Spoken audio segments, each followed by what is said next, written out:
Welcome to another episode of the MTG Dudes. Today it's just me, Joe, doing this video. My co-host is off doing his own thing. He has a busy week. So what I did was I did a short on dinosaurs asking what you guys thought. I am getting away from the short and I'm taking that and actually I went through and built a deck. I went through moxfield.com and I just built a random dinosaur deck and try to put the biggest strengths onto it, try to add some speed, and I'm just trying to throw some card draw on it so that way it's creature heavy. I got a little bit of removal, but it's mostly just aggressive. I have a bunch of ways to really make the stuff cheaper, and to make off my point, I'm going to talk about some strengths, weaknesses, and just covered dinosaurs. I've done several dinosaur decks, and I don't think you can do a dinosaur deck without this guy right here, Zakama Primal Calamity. He is your commander, your general, your main guy. He is 9 mana, 6 red, green, and white, Naya. And he's an elder dinosaur with vigilance, reach, and trample. So this guy is just a beast. And when he enters the battlefield, if you cast it, untap all lands you control. He also has 3 abilities on him, which pretty much, if he can stay on the board, which is the hard part, is to get him to stay on the board. But if you can get him to stay on the board, I mean, he has one of 3 things that pretty much can almost end the game almost on the spot. First one is pay 2 in a red. Zakama deals 3 damage to target creature. 2 in a green, destroy target artifact or enchantment. And then 2 in a white, you gain 3 life.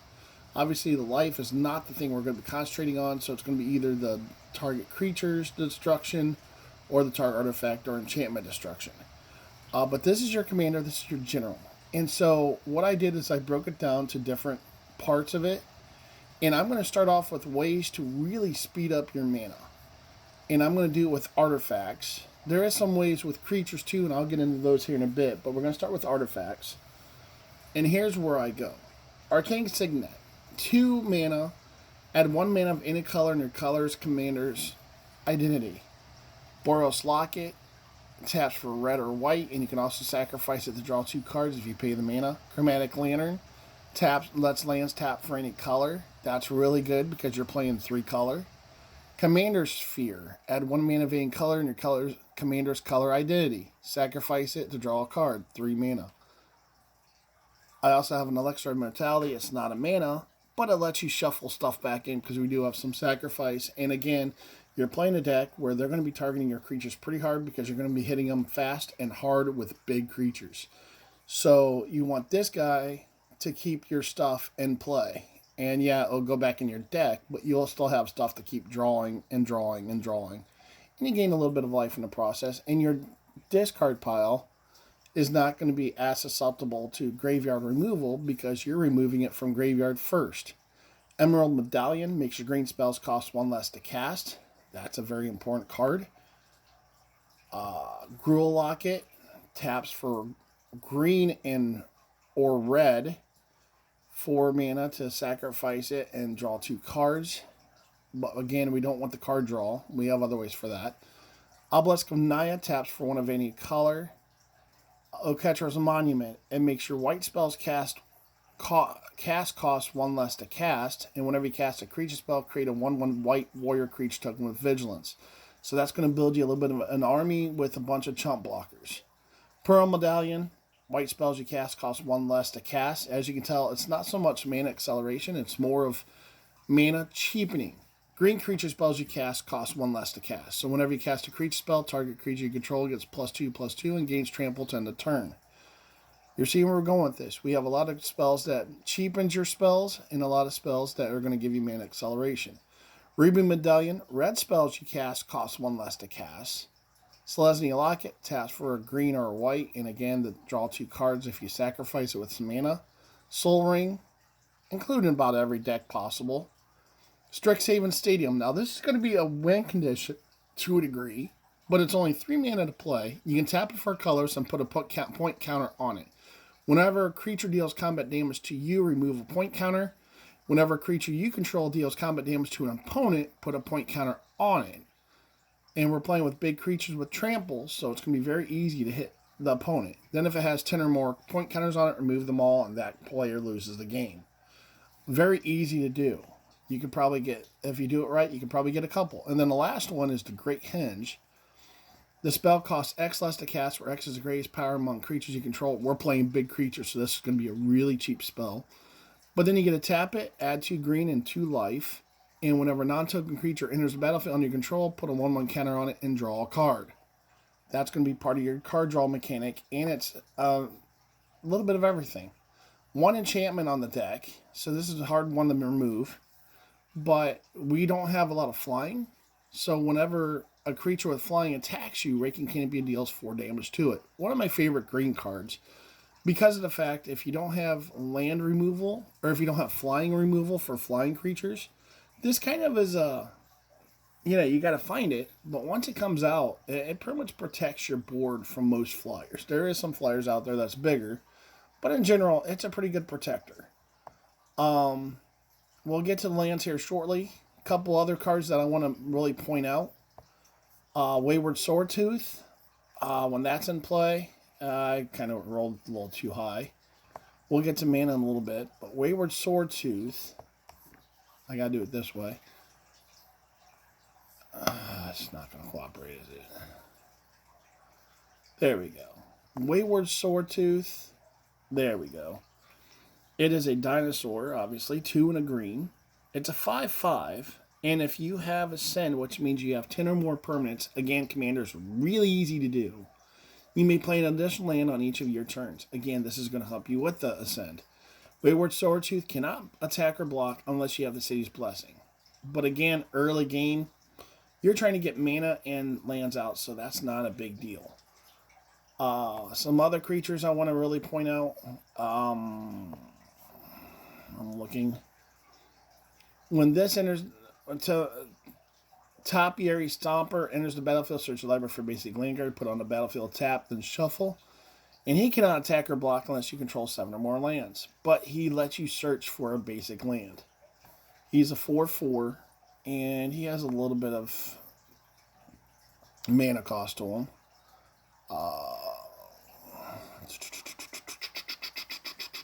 I'm looking, give me a second here. The other ones I really, really want to point out is going to be Up Attack Huntmaster. Makes your dinosaurs cost 1 less to cast. Target dinosaur gains haste till end of turn if you tap them. So it makes them cheaper. And it does that. Llanowar Elf. Adds a green. Mana. It's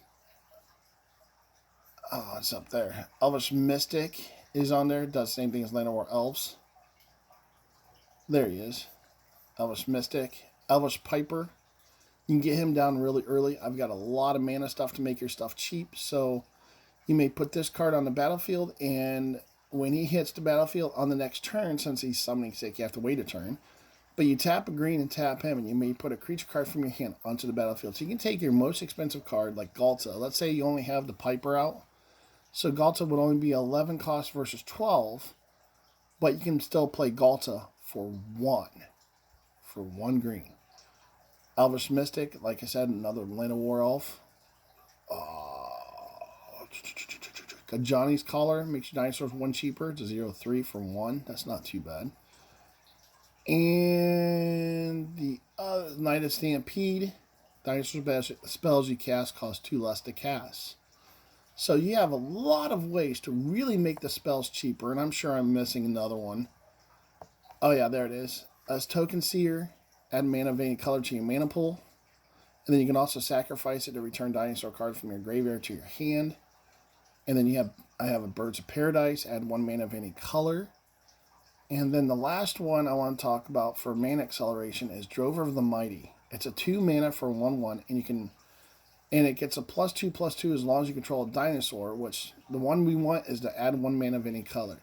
So as you can tell, I'm putting a lot of mana acceleration in this deck to make sure that we get into it and make your spells cheaper. I'll get into the lands here in a minute.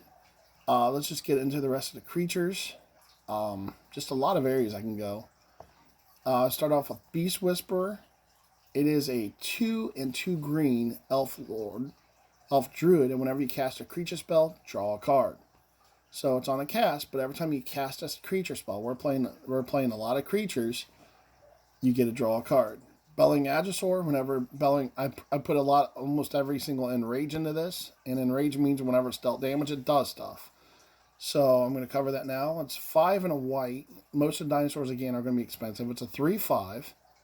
And whenever Belling Agisaur is dealt damage, put a 1/1 counter on each other creature you control.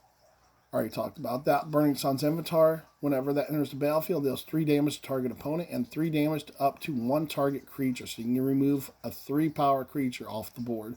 And you can do 3 damage to an opponent. We already talked about those 3. Atali Primal Storm. But Atali Primal Storm is a 4 and 2 red, and whenever he attacks, exile the top card of each player's library. Then you may cast any number of spells from among those cards without paying their mana costs. He is a 6 for a 6/6. Forerunner of the Empire. When he enters the battlefield, you may search your library for a dinosaur card, reveal it, then shuffle your library and put that card on top of it. And whenever a dinosaur enters the battlefield under your control, you may have Forerunner of the Empire deal 1 damage to each creature. Again, with Enrage, that's going to be great. Frilled Deathspitter. It's a 3/2, 2 and a red. And whenever he is dealt damage, it deals 2 damage to target opponent. So you're going to be able to chip away. Galta, again, its spell costs X less to cast, where X is the total power creature you control. We're playing a lot of big creatures, so it's not going to take much to get this to where you need it to be. And he can play him all the way. If you have 10 power of total power of creatures, you can get him down for 2 green. That is cheap. Gishath, Sun's Avatar. This one is really special. It's 5, a red, white, and green. He's another guy that can be substituted for your commander. I just have a personal relationship with Zakama better. But this guy has trample, vigilance, and haste. So he attacks when he comes into play. Any excess damage goes over the top. And vigilance, he does not tap when he attacks. And whenever he deals combat damage to a player, reveal that many cards from the top of your library, put a number of dinosaur creature cards from among them onto the battlefield, and the rest on the bottom of your library in a random order. So you can put free dinosaur spells on the board. Very nice. Imperial Ceratops. Whenever it's dealt damage, you gain 2 life. Got a text, doesn't matter. Again, we're going to get into that in a little bit. As far as the lands, we already talked about Kajani's Collar. Kajani's Sunwing, 2 and a white. Creatures your opponent's control enter the battlefield taps. That's going to give you a free shot. Naya Stampede was already talked about. Land of War Elves was already talked about. Needletooth Raptor. This one is probably your biggest. No, not this one. But this one's a big weapon too. Whenever Needletooth Raptor is dealt damage, it deals 5 damage to target creature and opponent controls. Overgrown Armosaur, whenever he is dealt damage, create a 1/1 green Saproling creature token. He is a 4/4 for 5. Polyraptor. This is probably your money shot right here. Whenever he is dealt damage, create a token that's a copy of him. So you can hit him 4 times in 1 turn, and you can have 5 Polyraptors at that point. Actually, a lot more, because the first damage is going to create another Polyraptor, which is going to create another damage, which is going to hit every single Polyraptor, which is going to give you 2, then 3, then 4, then 5, and so on and so forth. So you can just keep making more and more and more and more and more. It's almost an infinite loop. I'm going to paging Brontodon. Whenever it attacks, it gets +1/+1 until end of turn for each land you control. So it's very easy to make him super, super huge, and he can do a lot of damage. Ranging Raptors. Whenever Ranging Raptors is dealt damage, you may search a library for a basic land card, put onto the battlefield tapped, and shuffle your library. I have 20 basic lands in my library, so that won't be very hard to hit with.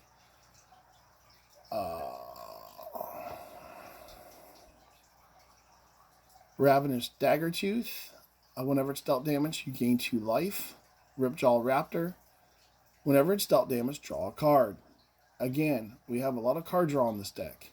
That's what I'm going for. Rumic Armosaur. Whenever an opponent activates an ability of a creature or land that isn't a mana ability, you may draw a card. So whenever somebody does anything that's an ability or activation that's not a mana, you may draw a card. Shifting Ceratops. The spell cannot be countered. It has protection from blue, so it can't be removed. And you can pay a green, and it gains your choice of reach, trample, or haste till end of turn. So it's nice to have an extra reach guy. Siege Horn Ceratops, whenever it's dealt damage, put 2 1/1 counters on it. It must survive the damage to get the counters. But again, imagine with Forerunner of the Empires how big this guy can get really quick. Because every time it gets hit, it adds 2 1/1 counters to it. So first time you play a dinosaur, it is a 2/2, and when it comes into play with the Forerunners of the Legion, Forerunners of the Empire, which gives you a damage for each time a dinosaur hits the battlefield. So let's say that this guy comes into play. Forerunner of the Empire is going to hit it, and it will take it down to, it'll hit it for 1, but then it gets 2 1/1 counters. So now it's a 4/3 or 4/4 with 1 damage on it. Another dinosaur gets played, all of a sudden it's 6/6 with 2 damage on it, and so on and so forth. Like with the Polyraptor, this thing is just going to get huge really quick with all the activations of the Polyraptors. Silverclad Ferocidons is dealt damage. Each opponent sacrifices a permanent. Yeah, you can remove a board with that. Snapping Sailback is dealt damage. Put a 1/1 counter on it. Again, it must survive, but it's a 4/4, so it's very easy to just keep making it bigger and bigger and bigger.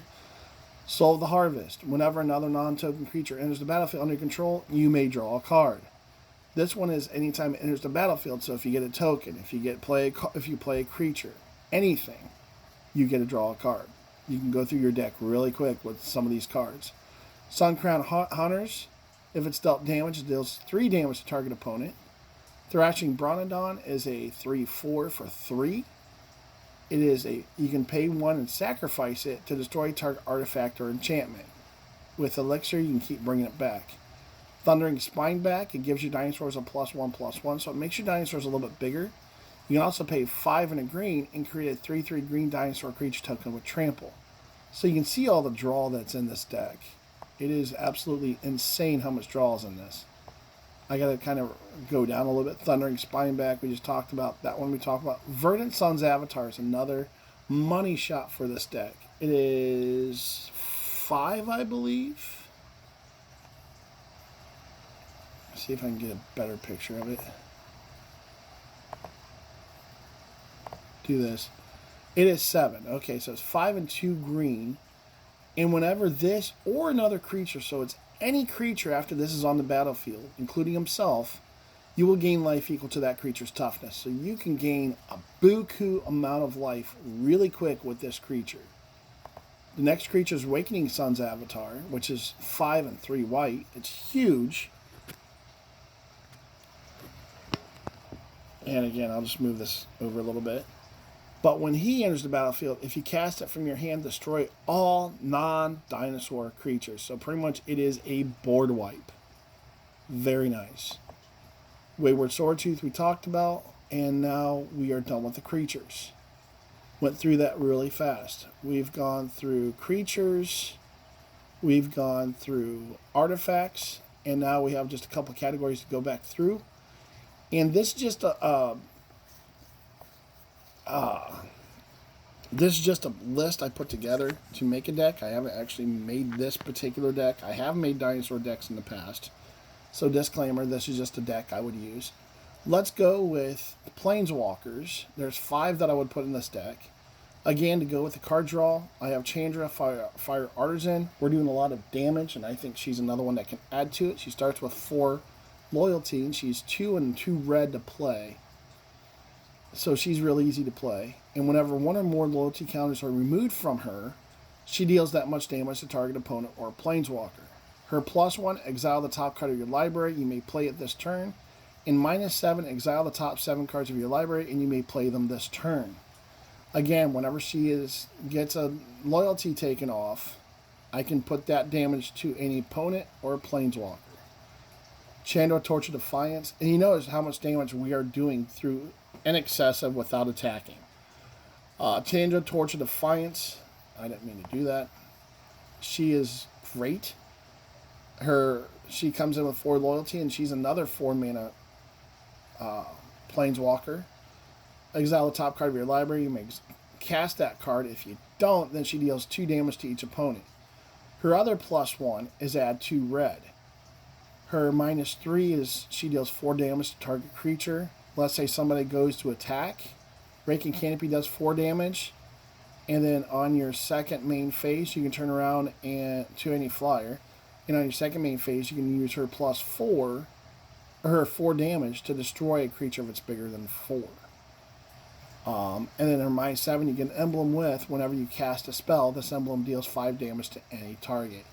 Again, if you can get her to ultimate, which isn't that big of a deal, then yeah, she's just a beast. Fraley's, Lane of War's Fury, again, getting it for that mana token and artifact enchantment removal. These two together work really well. But the +2 puts a 1/1 green elf druid creature token onto the battlefield with tap, add a green to your mana pool. -2, destroy target artifact or enchantment, and -6, draw a card for each green creature you control. You have quite a few, so yeah, she starts with 5 and 3 loyalty. Not a bad card. Huatli Dinosaur Knight. There's other cards I can put in there to make her be more effective, but I think this is the way I want to go with it. But she is a Dinosaur Knight for a red and a white. I'm going really fast here. She comes in with 4 loyalty. That's what most of them come in with. So far, Fraley's is an exception. I'll cover the last one in a minute. But her +2 is put 2 1/1 counters on up to 1 target dinosaur you control. So that makes another dinosaur a +1/+1. Polyraptor would be a good one. Her -3, target dinosaur you control deals damage equal to its power to target creature you don't control. Again, that is an equalizer. And then -7, dinosaurs you control get +4/+4 till end of turn. And then you have Jaya Ballard. Comes in with a 5 loyalty with 5 mana cost.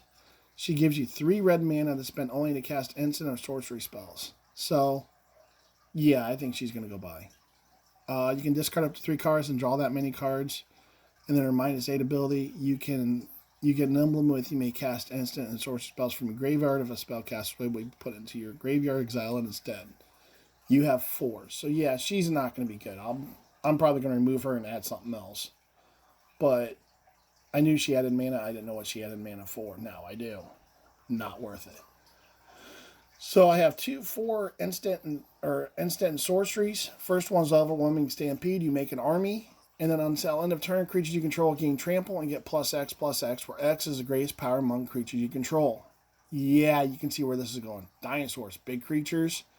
You can make your 1/1 tokens become a giant army really quick. And that's going to end the game because of trample. Savage Stomp costs 2 less to cast if it targets dinosaur you control. So you can essentially tap this for 1.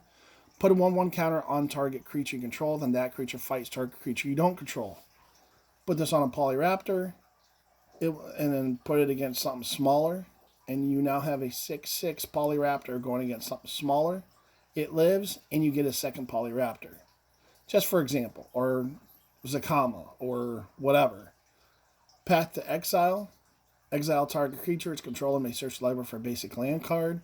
Swords to Plowshares. Exile target creature. Its controller gains life equal to its power. You know what? Sell the Wreckage. Replace Jaya Ballard for Sell the Wreckage. That'd be a good one. So now we're going to go to lands to finish it off. To finish this off. And we got quite a few. So Cabaretti Courtyard would be my start point. There's the battlefield. Sacrifice it. When you do, search a library for a basic mountain, forest, or plains card. Put onto the battlefield. Tap, then shuffle, and gain a life. Clifftop Retreat. It enters the battlefield tapped unless you control a mountain or a plains. Again, that shouldn't be too hard to do. And if not, you have a tap land. Field the Dead. It enters the battlefield tapped. It taps for a colorless. And whenever Field the Dead or another land enters the battlefield under control, if you control 7 or more lands with different names, create a 2/2 black zombie creature token. So you can make another army with this card. 10 Forest, because it's mostly green. Jetmir's Garden. It comes into play tapped. You can cycle it if you need to. And it's also mountain, forest, or plain. So some of those searches can be searched for this. And this will give you a red, white, or green. Jungle Shrine comes in tapped, and you can tap it for red, white, or green. 6 Mountain. I went with for the land base, for the basics, I went with what has the most. There's twice as many green stuff as there is anything else. And there's slightly more mountain red than there is white. So I went with 10 forest, 6 mountain, 4 plains. Naya Panorama, you can pay 1 and sacrifice it to search for a mountain, forest, or plains. Rootbound Crag taps for a green or a red, and it enters the battlefield tapped unless you control a mountain or forest. I try to find stuff to make it so this deck can go just a little bit faster. Sacred Foundry, we're almost done here. Sacred Foundry, same thing. It is a shock land, so you may pay 2 life. If you don't, it enters the battlefield tapped. Stomping Ground, another shock land. Pay 2 life, or it enters the battlefield tapped. Sun Petal Grove, if you control a forest or plains, it comes in and play untapped. Temple Garden, pay 2 life. If you don't, it enters the battlefield tapped. Temple of Abandon, you get a Scry 1, but it comes in tapped. Temple of Plenty, Scry 1 comes in tapped. And Temple of Triumph, Scry 1, Scry 1, and it comes in tapped. Now, that is my deck. I went really fast. You can see the whole deck. Let's move it over this way. I'm going to zoom out a little bit, and I'll try to take a picture of this. But there's the list. If you can see it, I don't know. Yeah, it's a little blurry, but you should be able to see it. But there's my deck list. And this is just kind of a deck list. I haven't played it, but I've always liked dinosaurs. And there's the list. The deck costs about $500, but if you already own most of the cards, then obviously it's going to be a lot cheaper. And just disclaimer, I haven't played it, but I have played similar decks. The weakness to dinosaurs, and again, I'm trading out Chea Ballard for Sell the Wreckage. But the weakness to dinosaurs is there is a little bit of reach, but most of them are ground creatures, so you don't have a lot of evasion and flying.